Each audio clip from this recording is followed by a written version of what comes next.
Good morning, everyone. I ask that you please have a seat. I have a couple of announcements to make. So the first, you see this stranger up here to my left. We've been assigned one of the new transitional deacons, Peter Gallagher, who will be with us until August 30th, and at that point he will return back to the North American Pontifical College in Rome to complete his studies, and God willing, next year to be ordained a priest. So we want to give a warm welcome to you, Peter. Come on up here.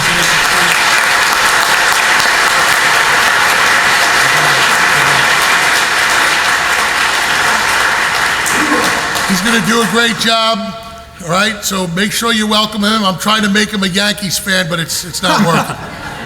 You can go back. Sorry that you're a Phillies guy, but we'll work on that.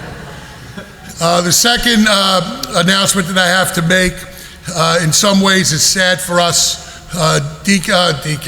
Bishop Dennis Sullivan has asked Father Alfred to transfer to the Sacred Heart, Padre Pio Parish in Vineland. So as of July 1st, Father Alfred will be transferring. Father Alfred, I want you to know we've been great friends. We've had great times together. I thank you so much for all the beautiful ministry and work that you've done for our parish, touching the lives of so many. I ask that you please stand so that we can give you a round of applause.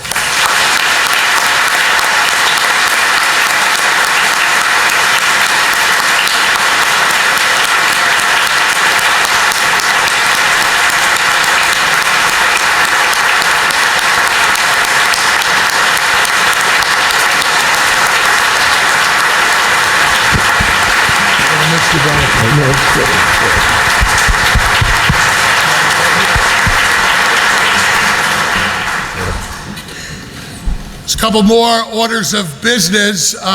We're going to be making some changes. Beginning July 1, there will no longer be smoking anywhere on our property. As you know, we have a smoke-free environment within the buildings, but there will no longer be any smoking out in the parking lot or anywhere else on the facility. Lately, we found many cigarette butts being put out right near the buildings, sometimes right on the mulch and the grass, and that can be very hazardous. So that's one reason why we're getting rid of it.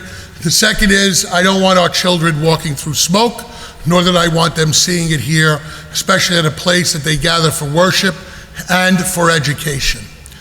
Another change that we're going to be making on July 14th and 15th, that weekend, after some consultation with our new security ministry, the Sentinels, who's made up of a lot of experts in law enforcement, corporate security, network security, and all the rest, and also meeting with some select parishioners about a week ago, we're going to begin closing all of the side doors, both here on my left and right, but also in the front, left and right. Those doors will lock approximately 1 or 2 minutes after Mass begins. Now, I have to make this clear, you can still get out. If I'm boring you with the homily, you can escape. But more importantly, that's a fire code. Anybody should be able to get out at any time, God forbid if something were to happen. But again, we're not doing this to force you to get to Mass on time, though that is one of the subliminal messages. No longer a subliminal message after I just said it. But also for security and also to bring down some of the distractions that happen during the Mass. If we have 5 entrances, it can get distracting, but also for our security team to be able to keep eyes on the church, only the front entrance will be available 1 or 2 minutes after Mass. Folks, we don't live in the same world that we did 30 years ago, and this is a change that has to happen, and there are other changes coming as well through the security ministry. The last one is kind of awkward to speak about, but we had cones all over the property in the past. That was so people wouldn't park in those areas. But I guess we had some kids who were like tricksters. They'd come through the parking lot, knock the cones down, and I don't mind if they did it once or twice. It's actually pretty funny, if you ask me.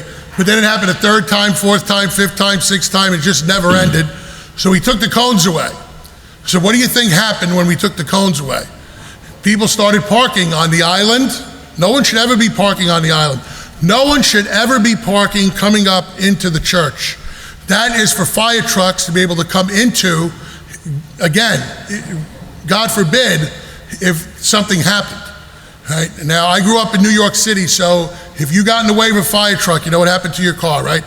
It was gone. And you couldn't even claim anything on the insurance. The other thing is, people are parking in my spot, Deacon Jerry's, Father Al's, Deacon Joe's, and we don't really have the heart to say anything, because if we do, who's the bad guy?